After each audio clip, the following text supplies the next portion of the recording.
Here's an interview from one of our past shows on Rock and Metal Revival. If you're interested in hearing full shows, go to our Facebook page and check out our list of affiliates for times and places where you can hear Rock and Metal Revival. That She Saved My Life Tonight from the new album from Steve-Vai called Vai-Gash. And today with us, we want to welcome back to the Revival, Steve-Vai. How you doing, Steve? I'm doing great. Good to be here. Thank you, guys. It is great to have you here. And first off, Steve, it's been great to hear new music from you kicking off 2023. But from what I understand, this album's been hanging around for about 30 years in the making. Is that true?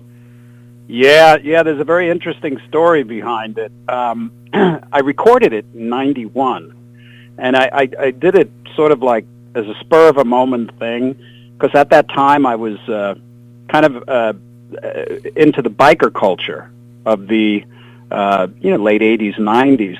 And that kind of started when I was a kid. I was one of these kids that was a teenager in the 70s, and like from the ages of 12 to whatever, I was building mini bikes and motorbikes. My brother had a Harley. I always wanted one. He was hanging around with all the bikers, and they threw great parties, and, they were tough and fun. And I could never afford a Harley, so I would steal his, And nice. Finally, when I moved out to California in the mid-'80s, I had some bucks, and I bought 7 Harleys. Whoa, it was like a guilty pleasure, One for each day? Sorry? One for each day? One for each day. Actually, it took me about a year to acquire that, but, I didn't really spend money on things like cars, and I wasn't interested in ancient guitars or drugs or anything like that. I was into studio gear and motorcycles. And around that period, the whole biker culture was emerging. But I had a friend. His name was Johnny Gash Sombrado. And John was a real East Coast kind of a guy, New York, Italian, biker, tough, and funny as hell, and just one of these guys that's hard to explain. He was very charismatic, crazy, unpredictable, charming, just one of these guys. And he got the nickname Gash because when he was 21, he was climbing these high-tension wires. He was actually out riding a dirt bike, and he got lost, so he climbed these things. And when he was up there, the electric arced, and it went through his body. Oh. And it really cooked him. And he fell 30 feet onto a barbed wire fence that caught fire. Damn. And, it was miraculous that he survived. 60% of his body was burnt, hence the name Gash. And interestingly enough, his face was untouched. And he survived this thing and eventually moved out to California. We started riding together, and we just really loved that biker culture. It was just fantastic. We'd go on these long rides up and down the coast to, various biker functions and stuff. And if you ever talk to a biker, somebody that's into that kind of thing, they can wax on romantically about the joys of being in the wind, because it is really quite a nice, empowering feeling of freedom, to be out on the road and have that power and to be with your friends and to be on these adventures. And I remember at one point I just thought, this is great, but I don't have the kind of music that I want to listen to while I'm writing. I wanted to, because I'm a musician, I wanted to create some music that sounded like what I felt like, when we were writing. So I kind of stopped everything I was doing, and I just jumped in the studio for like a week, and like in a mad stream of consciousness, just laid out this record. And I did things. I record a click track, improvise a bass part, throw a guitar part on it, and I found this incredible drummer from Texas, Tiffany Smith, and she came up. I flew her up, and for 3 days we just recorded drums. And about half of the stuff we recorded was for the Gash record. And it was kind of like all these great elements came together. But I tried to sing on the songs because I didn't know Gash could sing. I mean, he didn't know he could sing. He wasn't a professional singer. He wasn't a rock singer. He was like a crooner you know, and he would, like, just for fun, sing like Frank Sinatra or something. And he did it really well. But I would hear it in his voice. I could hear something, you know, like when he would scream, which he did a lot. And I would think, it's something, what is that, you know? So I took him into the studio, but I was just not prepared for what came out of his mouth. I mean, he was so authentic and so committed and so much confidence and swagger and a lighthearted edge too, because this was him, you know, this was his voice was him. You can hear like the New York, the intensity and the fun, you know, and he just laid this stuff out, and I was like, whoa.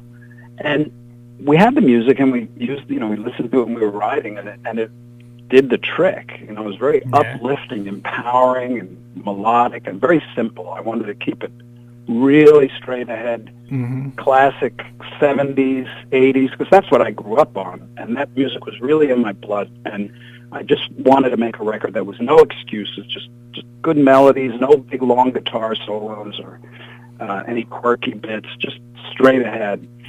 And I thought, I have to finish this record because I had to stop and go back to what I was contractually obligated to at the time, which was Sex and Religion. I was just about to start doing that project, which was my next solo record. And plus, I didn't feel like it was the right timing to release this record back then, because the whole scene was changing. You know, this was 91, so grunge was coming in, and anything that sounded like 70s or 80s was just, you know, at that point, the devil. Oh, yeah, exactly. Yeah. So I figured I'd get back and I'd work on it, you know, when I finished some other things. But when I went to do that, tragically, Gash was killed in a motorcycle accident. So at that point, I was just so disheartened. I took the whole project and I just put it on the shelf for 30 years, and I would listen to it. I probably started listening to it about 20 years ago, and it really brought back that those great times and that energy and that I loved so much. So I thought, well, you know, I should probably go in there and fix certain things and tweak this and try to get another song, maybe an instrumental, because I only had 8 songs. One of them I had written with Nikki Sixx, a song called New Generation. But I kept doing that and procrastinating year after year. And then finally last year I said, you know what? No, I'm going to take this thing exactly the way I left it in 91. And I had the tapes, and they were sitting there for 32 years, and I baked them, because you have to, when analog tape sits that long, the adhesive that holds the particles on the tape starts to erode, and you can, you know, if you try to play the tape, it'll shred. So there's this technique where you can bake the tape in a 130-degree convection oven for like 5 or 6 hours, and it adheres the particles to the chemicals on the tape so that you can play the tape. You get a few plays out of it, not a whole lot. Yeah. But I just took it, baked it, and sent it all to Mike Frazier, who is an excellent mixer, and he mixed the record. And it came out, and it came out a week and a half or so ago, and I just can't believe the response is so good, you know. And it's funny because you mentioned "She Saved My Life Tonight," and that's one of those songs that I just keep listening to, and I keep thinking, that's a really good song. It really is. Yeah, definitely. And it's fun, you know. Yeah. The whole record is fun. Yeah, it's really great stuff, and it's, you know, like you said, there's not a lot of. I expected an album with vocals with you would be, you know, a verse and a chorus, and then a 3-minute guitar solo and a verse and a chorus, and you're out. But no, this is, you played for the songs, and it's just really, I was really surprised by how good Gash sings. I mean, I was shocked too. Yeah. So, what do you think he would have thought about it being released? Well, you'd have to know him. He was such a lovable guy, but I got to tell you, he had all the DNA of a rock star. Yeah. because he commanded your attention. You know, he didn't even have to try, and he was just so personable but unpredictable. Yeah. You know, like really unpredictable, like to the point where it pisses you off. Yeah. You know, because you don't know what he's going to do, and you're like, wait, don't do that. And Yeah. next thing you know, he's doing it, and you're like, oh. So I think he would have really risen to the occasion in the biggest of ways, and he would have loved it. And he was real. He wasn't. He was unique in that he had no pretension.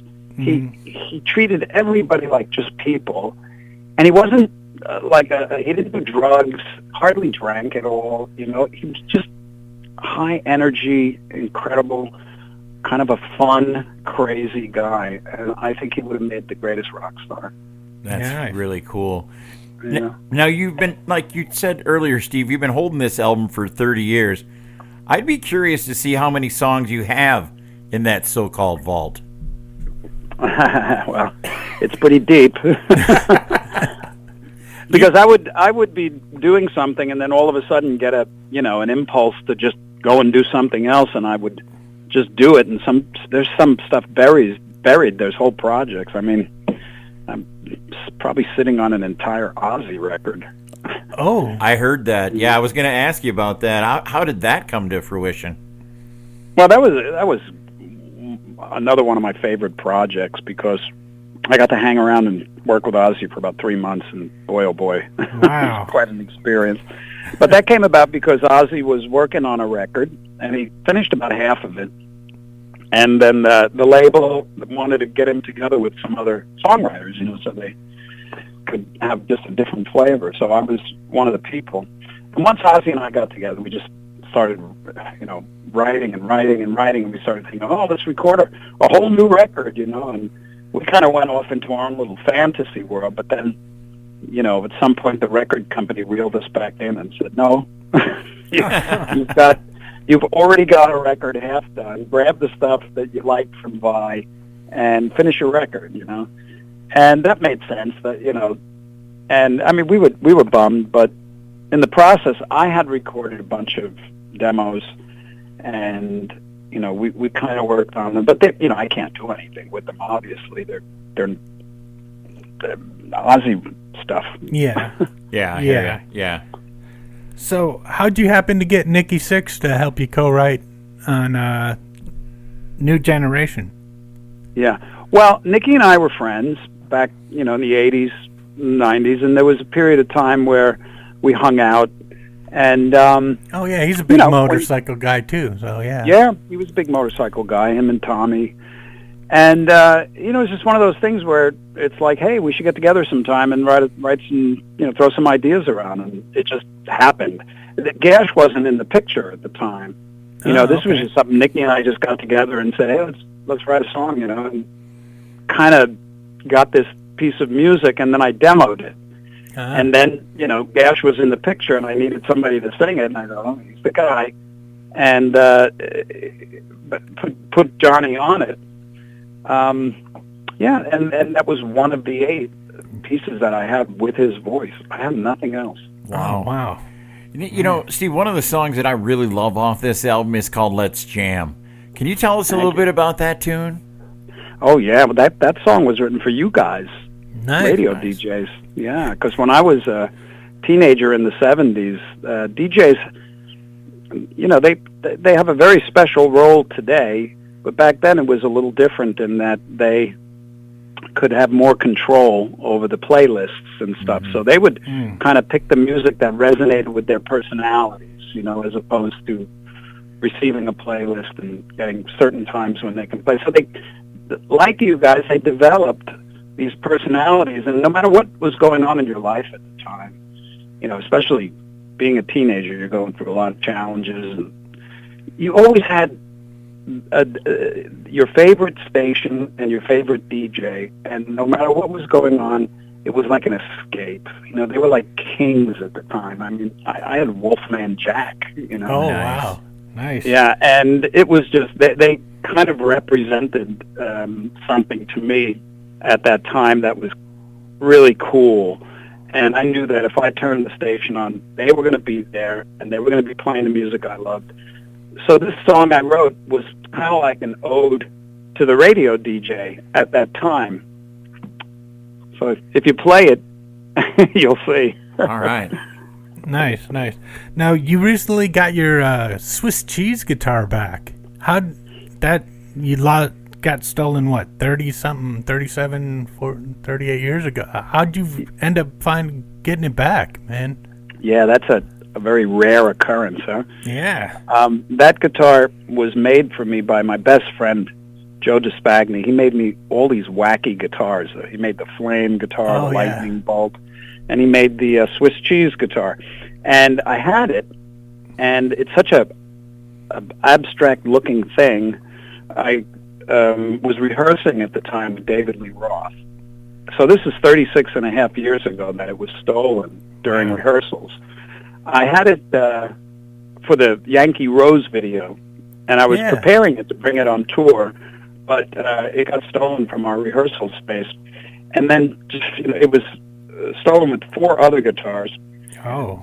And oddly enough, 36 and a half years later, there's a kid, 21-year-old kid, that's in his grandparents' attic in Tijuana, Mexico. And he sees this guitar case buried, and he opens it up, and it was just untouched. And he looked at it and went, uh-oh. And he found us, and he returned it. I mean, what a story. That's unbelievably cool. Hey, Steve, I've heard numerous different stories about the Eat 'em and Smile band doing getting back together and reuniting for a gig. First of all, was that true? And if so, did it actually happen, or what happened with that? Because you hear tons of different versions of that story. Yeah, that was an interesting event. There's this bowling alley, believe it or not, in Hollywood. It's called Lucky Strike. But I think it's Wednesday nights. It's like a rock and roll hangout. And they have a stage, and it probably fits about 300 people, and tons of guys go down there and jam. It's just like a jam night. And substantial artists go there and play for fun. And I was invited by the club owner with Greg Bissonette and Billy Sheehan to go down there and just do a couple of Roth songs, from Eat 'em and Smile. And we were going to get, there was another singer that was going to do it. And I thought, yeah, sure, I'd love to do that. But you know what? Let me call Dave just in case, because who knows, Yeah. And I called Dave and I explained, and he goes, yeah, man, I'm in. So he came to the house the night of the gig, and we just reviewed the songs, and then we drove on over. And as we're pulling up to this place, now it wasn't announced that Dave was going to be there. It was only announced that the 3 of us were going to do these songs. And there was they stopped 1,700 people in this place. Oh my God! Yikes! And the line was like 4 people deep around the entire Hollywood block. It was unbelievable. Wow. And once they saw Dave was there, and all it just, reached a frenzy. And the way this thing is laid out is there's a little stage, and it's got a curtain. So I'm standing behind the curtain, and I'm about to start Yankee Rose. You hit the big chord. Mm-hmm. And I'm really excited. I mean, this is going to be great. We're going to tear it up. Oh, yeah. I mean, we're going to do Yankee Rose and Shy Boy. And Dave was waiting in the back for me to hit that chord. And as soon as I hit the first chord, the curtain was going to open, and we were going to just dismantle that place. And I go to hit the chord, and this guy comes up and he goes, "Steve, no, don't play. Don't play what is it? The fire marshal? The fire marshal is here. God. And you can't play. There's too many people. They're going to shut the place down. And I said, I have to play. I have to. He goes, don't. You'll be fined. And I said, okay, all right, I'll be fined. How much is the fine? And he goes, really? And I said, sure. He goes, wait here. I'll find out. It was like $5,000. And I'm thinking, yeah, man, I'll be fine. I'll go to jail. I don't care. I'm playing. I'm like waiting. The guy comes back. He goes, no, Steve, don't play. if you play, we lose our license. They shut the place down. You go to jail, and you know. Oh. Like, and I'm still thinking, like, you know, hit the chord, hit the chord. You know? And I just like, and I just, you know, walked off with my head down, and I had to go to Dave. And I said, Dave, it's not going to happen, man. I said, the fire marshal has closed the place. They're kicking people out. They're pulling people out. And he goes, perfect. It'll get more press now than if we played. And he was right, because the next day it was on the cover of like the newspapers. Yeah. Because, you know, so he was correct, you know, but he was always a master of press, you know. Yeah. So that's what happened. That's the real story. Okay. Great. That's good the to real know. story. Right. Now, getting back to the album, do you think the song Flowers of Fire could have benefited from adding some cowbell? Either that or a shaker. You know, it could have, or a triangle. It could have been a hit. That's right. It could have been a hit. What was I thinking? Yeah, just a little bit, just a few of those in there, just random, not in time with anything. Just random cowbell usually goes over good in Wisconsin. Exactly. Well, I'll tell you what. You put on the song and play the cowbell and record your cowbell, and I'll fly it into the master. Oh, nice. Hey, Steve, speaking of that, as the master, are we going to see this on vinyl? Because this album has vinyl written all over it. Oh, it really does. And yes, that was one of those things where the vinyl supply chain is so congested. It takes like 8 months from the time you order. So unfortunately, the vinyl is coming out a month after the release. So it'll be out in a few weeks. But I'll tell you that this record is completely analog. It was recorded analog. There wasn't even such thing as digital back then. Yeah. And then it was mixed. I did 2 mixes, you know, one to analog for the vinyl and one to digital for all the digital release. And then it was mastered by Bernie Grumman himself, who is just the greatest. He came out of retirement to master it for me. And he still does some other stuff, but he's the greatest vinyl lathe carver that there is. And he did such a great job. And when I listen to the vinyl in comparison to the digital, it's just night and day. You're going to love it. Oh, definitely ordering excellent. it. Definitely. Hey, Steve, we always let the artist pick a song out of the interview. What's a track off this album that you'd like us to play for our listeners? Oh, how about She Saved My Life Tonight? Oh, we played that. We played that one going into the interview. You got another one? Oh, okay. Yeah. Well, have you played Let's Jam yet? No, we haven't. We can. Well, check it out and think of yourselves. Thank you very much. And Steve Vai, you're always welcome back here on Rock and Metal Revival. Thank you, brother. Thank you for the support. You guys are doing great.